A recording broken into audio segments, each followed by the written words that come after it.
Assalomu alaykum aziz birodarlar, aziz kuzatuvchilar. Bugun biz Samarqand viloyati Pastdarg'om tumani bir xonadonni ziyoratiga keldik inshaalloh. Shu xonadondan hol ahvol so'rab, sizlar bilan birgalikda ziyorat qilamiz inshaalloh. Marhamat, xonadon ahvolini ko'ramiz. Assalomu alaykum. Avvalambor xonadoningizga mehmonchilik uchun sizlarni ziyoratlar uchun keldik. Xonadoningizga Alloh fayz va barakasini bersin. Bu hovli uy-joy o'zlaringizmi? Xo'jayingiz kim bo'lib ishlaydilar? Shu kunlik ishlaydi. Yo'llanma ishchi. Farzandlar nechta bor? 3 ta. 2 ta qiz, o'g'il. Ular maktabda o'qiydi. O'g'lingiz nechinchi yillar? 2007. 2007 dan. Bu yerda necha yil bo'ldi shu hovli joyda qilib chiqqanlaringizga? 16-20 yillar bo'lib qolgandir. Inshaalloh Xudo xolasa Allohda oson hamma narsa. Alloh qilaman desa, obod qilaman desa hech narsa gap emas. Azizlar, ko'rib turibsizlar, siz bilan biz to'q holatda yashayapmiz. Payg'ambar sollallohu alayhi vasallam aytdilarki, kimiki tinch osoyishta tong ottirsa, sihat salomatligida va bir kunlik yeguligi bo'lsa, o'sha odam boy hisoblanadi. Siz bilan biz boymiz, lekin yelkamizda har bir miskinni, faqirda haqqi borligini esdan chiqarmaylik. O'zimizda ertangi do'zax o'tidan saqlab qolish imkoniyati bor hali. Hali biz tirikmiz, shu do'zax o'tidan saqlab qolaylik. Payg'ambar sollallohu alayhi vasallam aytdilar, bitta xurmo bilan bo'lsa ham o'zingizni do'zaxdan qutqaring dedilar. Mana sizga imkoniyat, mana bu oila ko'rib turibsiz, hozir Xudo xolasa sizga uyini sharoitini video kameramiz tushirib ko'rsatadi. O'z ko'zingiz bilan ko'rasiz.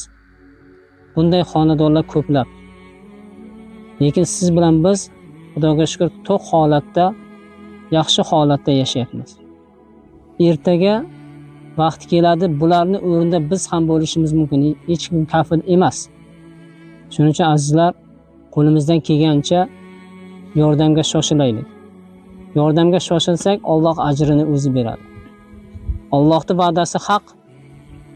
Yaxshi ehsonni 10 baravaridan 700 baravargacha qaytaraman degan. 10 baravardan 700 baravargacha. Siz bilan bizni ehsonni yaxshisini qilsak, Alloh o'sha o'rinni to'ldirib qo'yadi. Xudo xolasa, inshaalloh biz qo'ldan kelgancha sizlarni yordam qilamiz, imkon qadarcha inshaalloh. Farzandlaringizni kurslarga qiziqsa, kursga o'qishga qo'yamiz. Xo'jayingizni inshaalloh ishlatib berishga harakat qilamiz. Davlat ishidan biron bir oylik yaxshi ishga joylashtirishga harakat qilamiz. Faqat sizlardan avvalambor Xudodan so'rash va sabr kerak. Sabr bo'lsa, Alloh men sabrlar bilan birgaman degan. Ya'ni sabr qilish kerak va inshaalloh shunga yarasha ajrni beradi. Hali bu kunlar ko'rmaganda bo'lib ketib, nasib bo'lsa mana shu qizlaringiz ham, o'g'lingiz ham ehson qiluvchi bo'ladi bizga qatori. Faqat sizlardan sabr kerak.